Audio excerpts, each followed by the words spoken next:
Welcome to the Roost News, the place for all things volunteer. I am Lillian Lee, co-lead for the Roost News. And I am Judy Baroni, co-lead for the Roots News. This podcast topic is the AARP Virginia Virtual Volunteer Newsroom. We welcome Ginger Thompson, Associate State Director for Communications, and volunteers Evan Jones and Larry Lipman. Thanks for being our guests.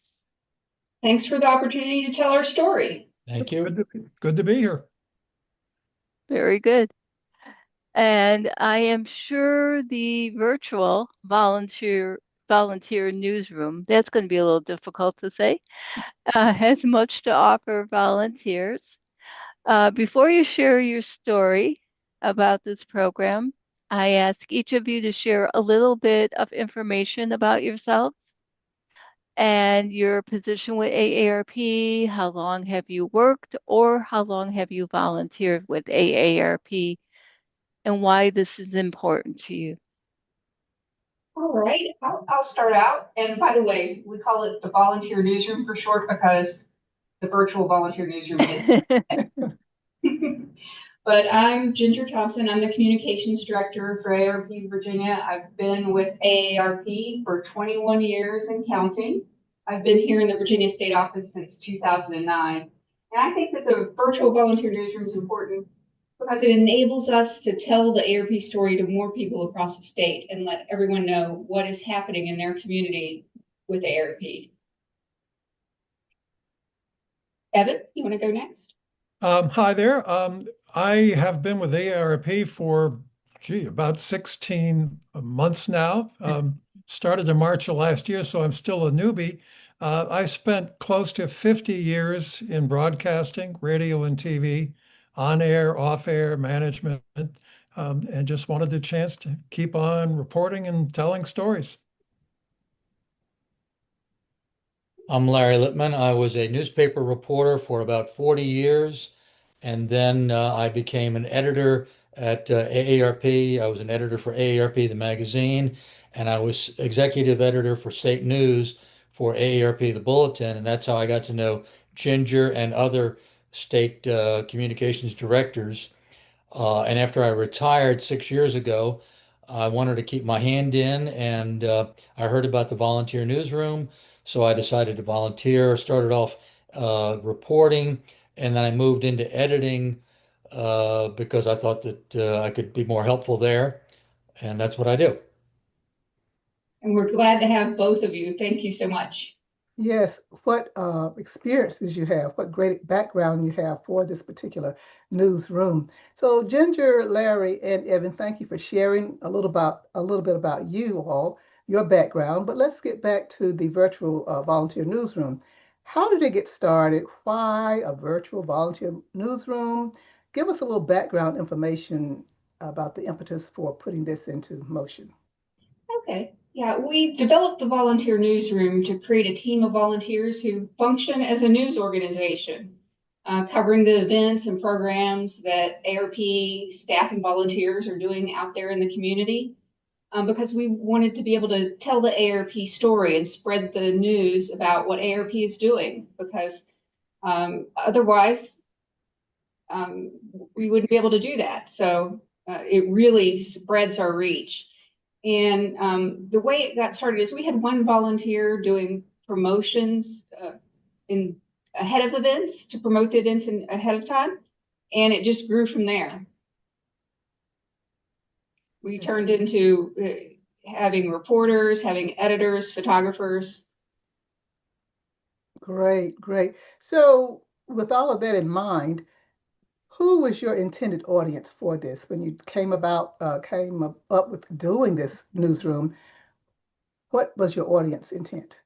Well, our primary audience are Virginians 50 and older and their families, the people who care about them, and as well as the policymakers who make decisions on the issues that affect them.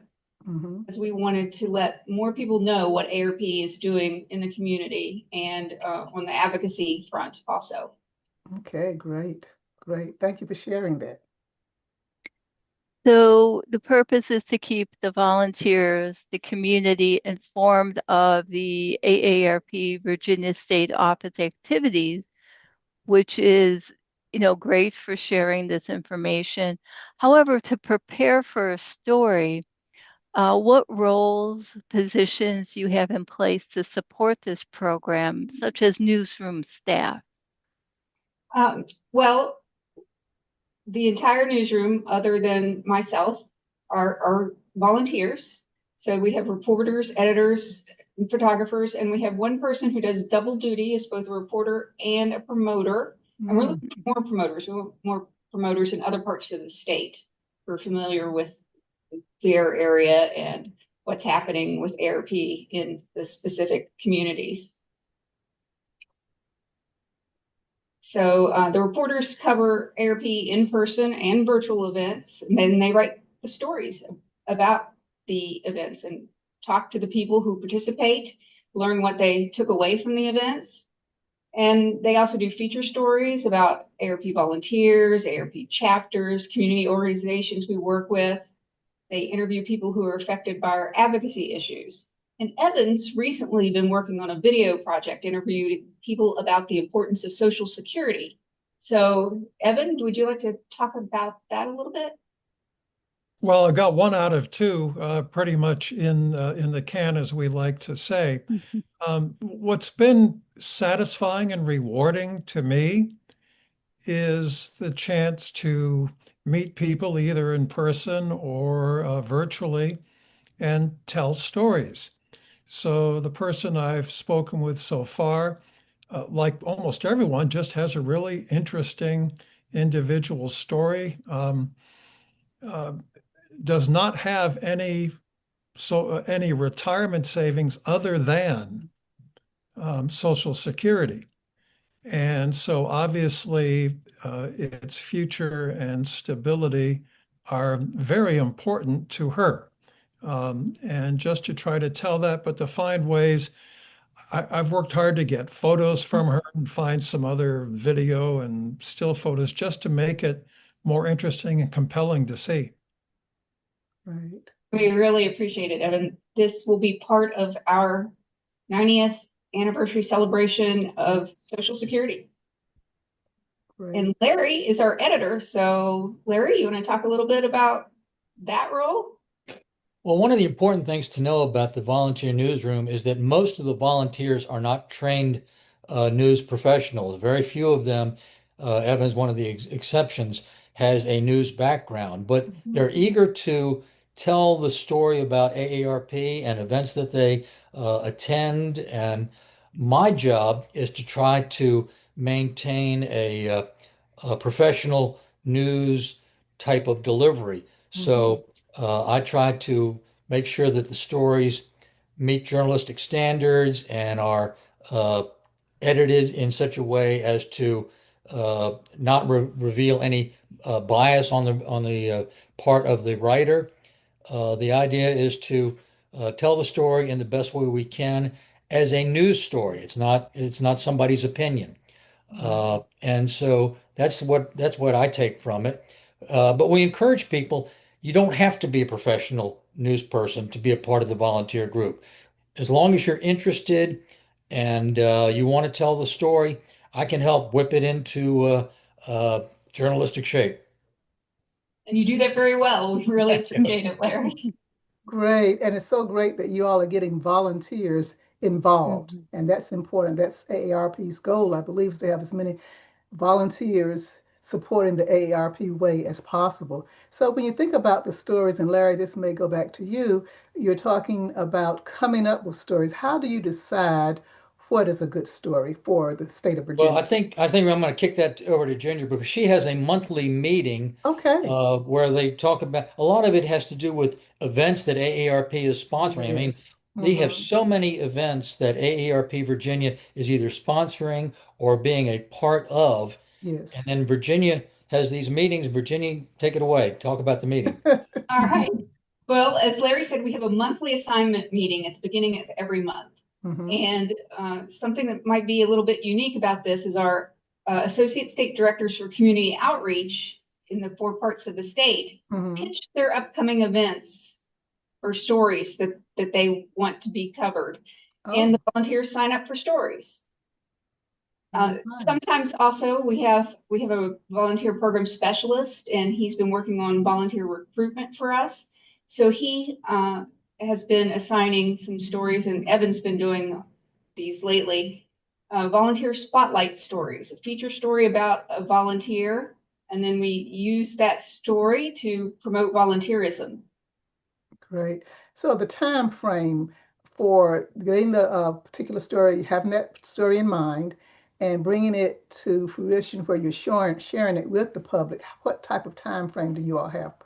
Well, we don't make them stick to the daily newspaper Okay. schedule. They don't have to get it done the same day, but Great, great. we ask them to have it within 7 days of the event because we want it to Okay. still be timely. Right. Now, sometimes we might have something that needs to be done faster, and we ask people to do that, particularly if we're doing a story ahead of an event to Right. promote it ahead of time, if we want to use it for that. But they send their stories to us here in the state office, and then we send them to our editor, Okay. and he returns it, and we post it on our website. Then we use the links to those stories in social media posts and in our e-newsletters. Great, great. Okay. I'll turn it back over to Judy. Sure. Just want to go back one moment, if you don't mind. When you're talking about virtual broadcasts, do you ever do anything live? Like you're at an event and you put it like on Facebook or on your website and say, watch this at 10 o'clock a.m. and we're going to show you this live event. Have you ever experienced that?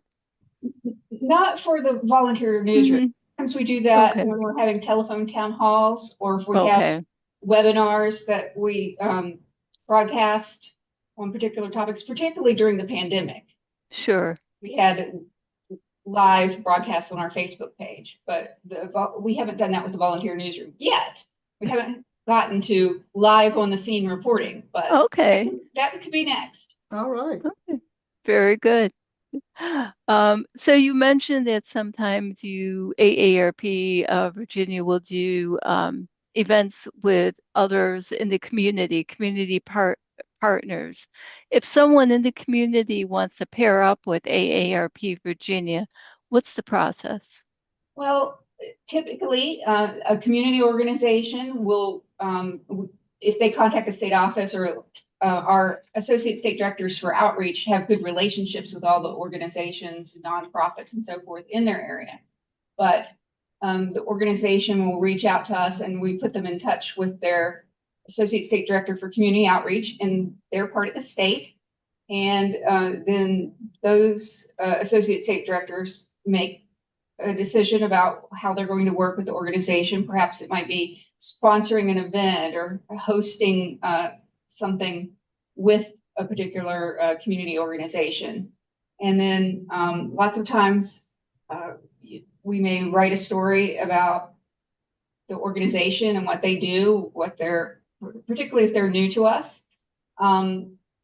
We also sometimes an organization that we work with will come to us and ask us to help them do something like recruit more volunteers.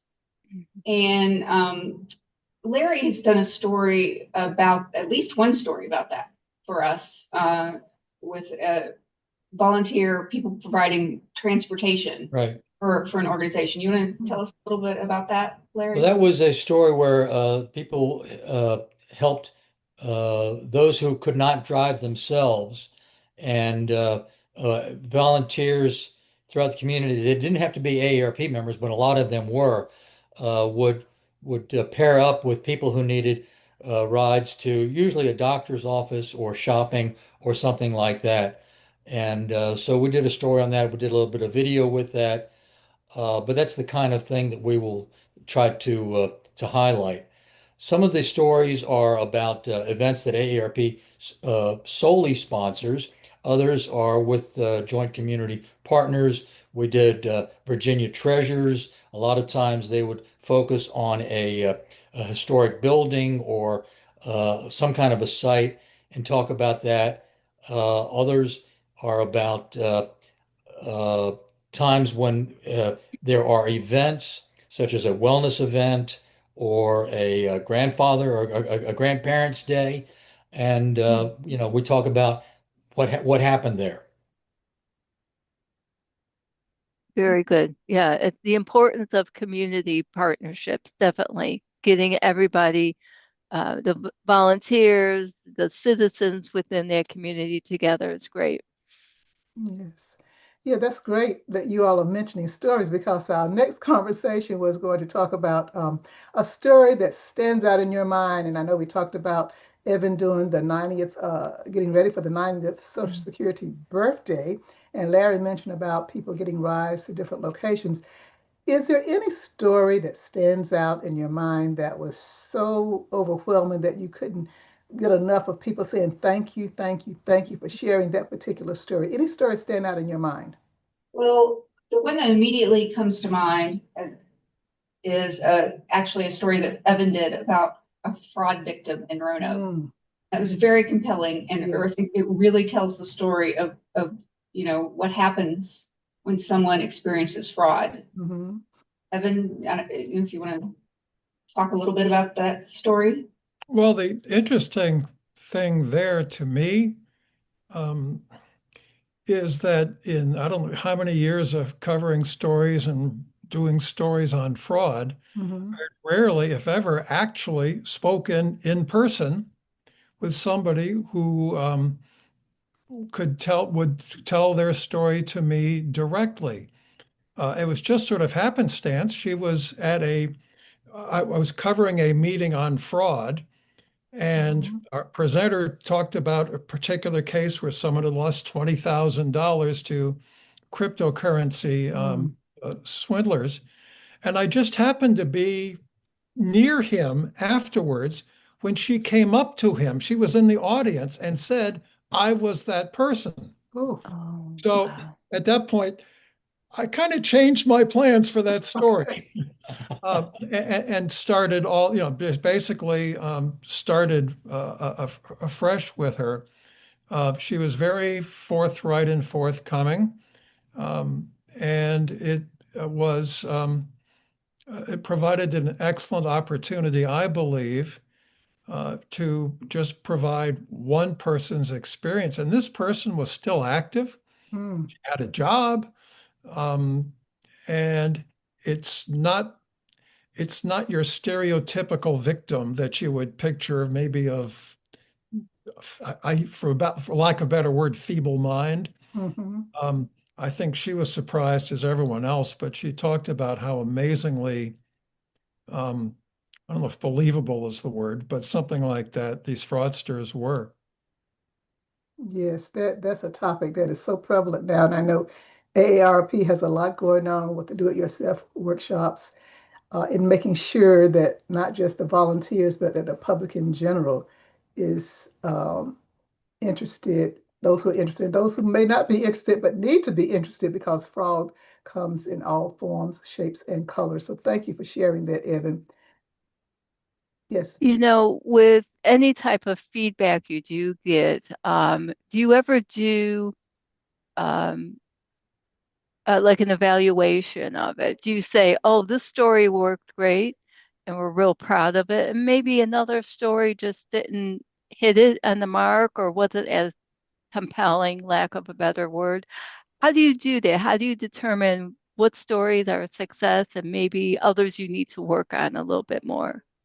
Well, I think some of them it just depends on the particular story itself, and but a lot of times it's the way it's told, and I think that is something that we do need to work on. And I think Larry might want to weigh in here on how we could do that.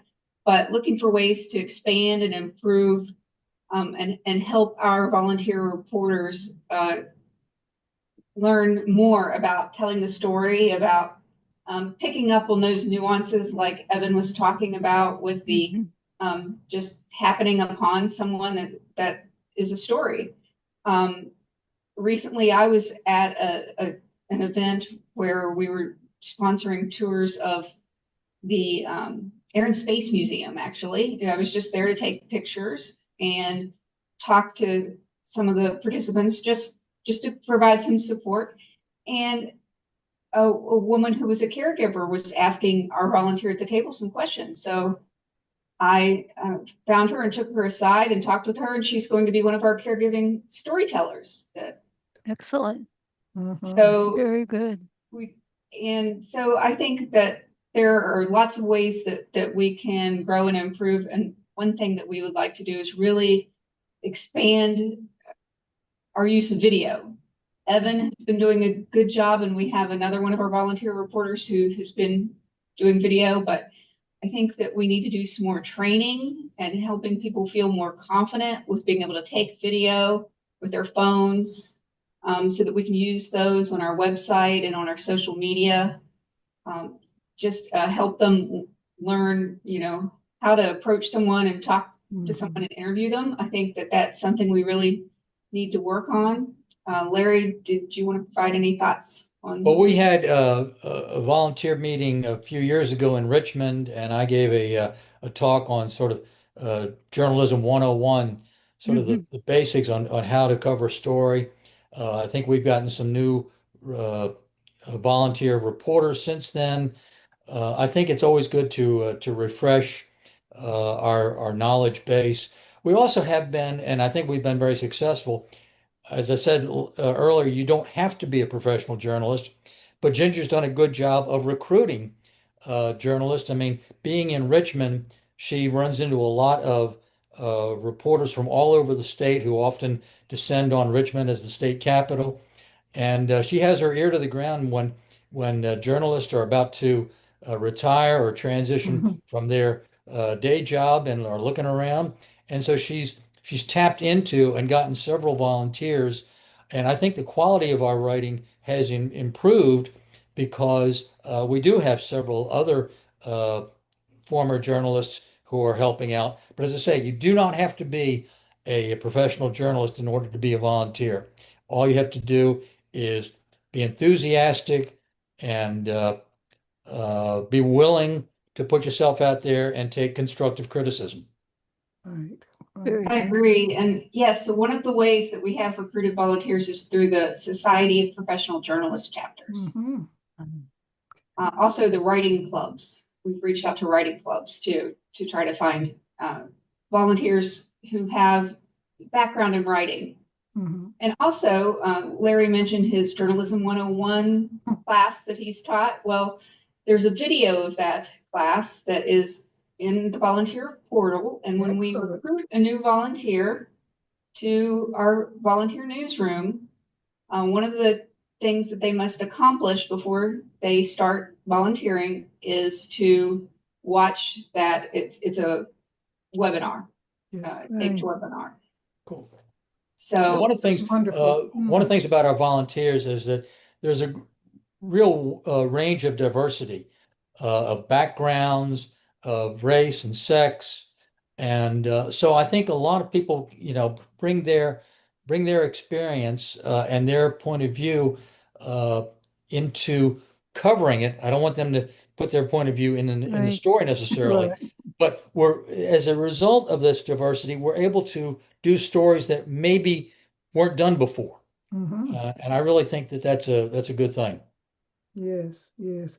That's great to hear the successes and how you've enhanced your program along the years and whatever else you think you may need to do as it goes along. But Ginger, hats off to you for having that nick for finding the right people, to be a part of that team. That's important. And so it sounds as if Larry and Evan appreciate all you have done to make this program a success.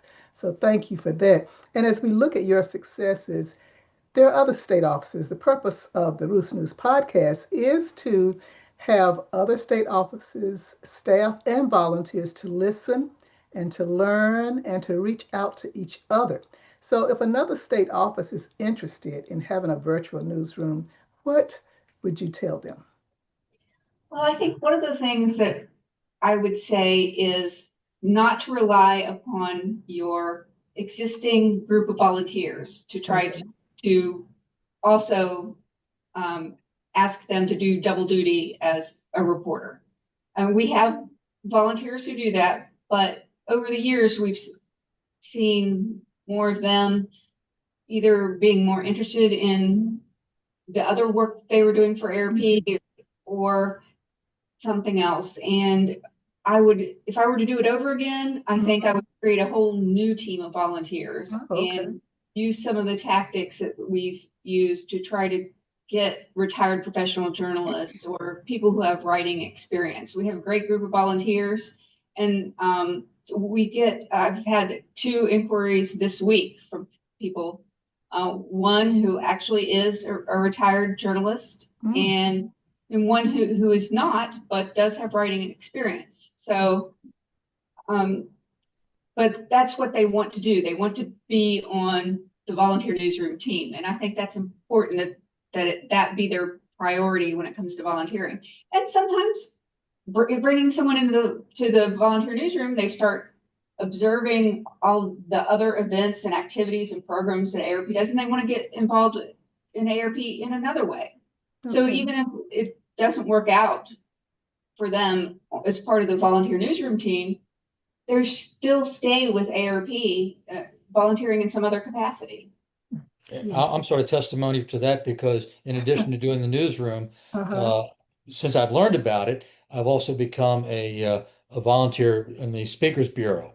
So that's the reason I'm wearing my pin here. I give a couple of talks for the Speakers Bureau, and I think a lot of journalists have experience in public speaking, and so it's a natural kind of a thing. So once you get in, no matter how it is you get in, you learn more about what AARP is doing in other areas, and you may say, hey, I'd like to try to do some of that also. And if I may, when Ginger is trying, and others in other states are trying to enlist reporters, most people, as it turns out, who think they might want to report or do news, it turns out eventually they don't. It is a challenge. I can tell you how many interns that I brought on board. In many cases, it was a great learning opportunity, and I would tell them, you'll know by the end of this if there's something that you really want to do, because you have to really want to do it more than anything else. And it goes for more than just reporting. But I found that in many cases, when people were exposed to it, as much as they thought they wanted to do it, some were all in, absolutely, but a good number were not. And I do think it makes recruiting, it's not easy to find people who are willing to do it and stick with it. Yes, stick with it. I agree. Judy and I can attest to that with the Riz News podcast team, because we've had people to come and we've had people to leave, but we have those who are staying with us, and we appreciate that team that we have now. So the newsroom, you've shared so much information, and I know that the staff and volunteers who are listening are most appreciative. I know they're excited. They're probably taking their notes and saying, okay, we're going to reach out to Ginger and find out what did they do, because this sounds like a program we would like to have in our state office. We've just about come to the end of the podcast, but we do not want to leave without giving the 3 of you an opportunity to share anything else that has come to your mind since the conversation started. Anything else you'd like to share? Well, I'll go last. Evan, Larry. Okay. Well, in my case, I think the most interesting development this year has been the increased use of video. It wasn't really a Christmas gift, but right around Christmas last year, Ginger sent along some wireless microphones that just plug into iPhones, I presume any smartphone. They're pretty good quality. If I may, I remember back when TV used to have cameras and tape recorders. I mean, you had to lug around a lot of stuff. And now you find some TV stations themselves are just bringing smartphones at times. The quality is that good. And I mean, for the same reason that TV supplanted radio and newspapers, a primary for the time that going back to when TV supplanted radio and newspapers as a primary or most favored source of information, videos just, it's compelling. And Yes. I've been able to tell one story so far in particular, for which I've actually gotten the most feedback, was just an event which involved, um, a shredding event, bowling, strikeout scams. I was able to, talk to volunteers, some people who were there, what it meant to them. And I got a lot of feedback on that. And if it's possible for someone to do it, it really sort of just adds to the different ways, and sometimes I think more compelling ways, a Mhm. story can be told. It's not just we're writing about it, take our word for it, which is important, but to show people yourselves, I think adds to the value. Larry.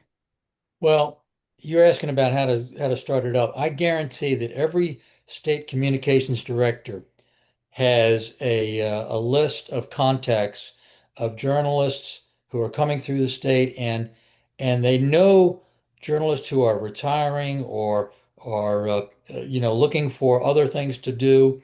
They know about freelance journalists in their community. I don't think it's that hard to get it started. Now, if you can keep it up, that's another Mhm. matter. But Right. I'm sure that every state communications director already knows a a core group of people that they can contact and say, look, we want to start this up. Are you interested in this, or do you know anybody else who might be interested? Because we journalists know each other and we Yes. know who's looking around and interested and maybe willing to volunteer. I get together with a group of former AARP staffers who worked on either the bulletin or AARP, the magazine. We get together Mhm. once a month, usually for lunch. We know each other, and any communications director worth his or her salt knows them. And, just get it going. Don't worry about making it perfect. Just get it going. Right. Thanks, Larry and Evan. Thanks for helping me out today. And I, just what I would want to say to my colleagues is volunteers can be very valuable in helping tell the ARP story. And there are only a few communication staff in the state offices here in Virginia. We just have one, and we can't be everywhere. Wow. So to really effectively tell the story, volunteers are important to that. Yes. Yes. Very Thank good. you. Thank you. So I'm going to add my last comment. I am a freelance writer since I graduated college. So when I formally retire, I am moving to Virginia. So you'll see me then. Okay, great. I look forward to editing your stories. Very good. So thank you again to all of you for sharing this wealth of information and all the hard work that the AARP staff and volunteers do. And to those of you out there, our fellow AARP staff and volunteers, we encourage you to subscribe to the Roost News Podcast channel on YouTube or your favorite audio version. And of course, please invite your colleagues to join us too. If you have a story to share here, not in Virginia, here, please let us know. And on behalf of our Roost News podcast team, we thank you. Thank you again.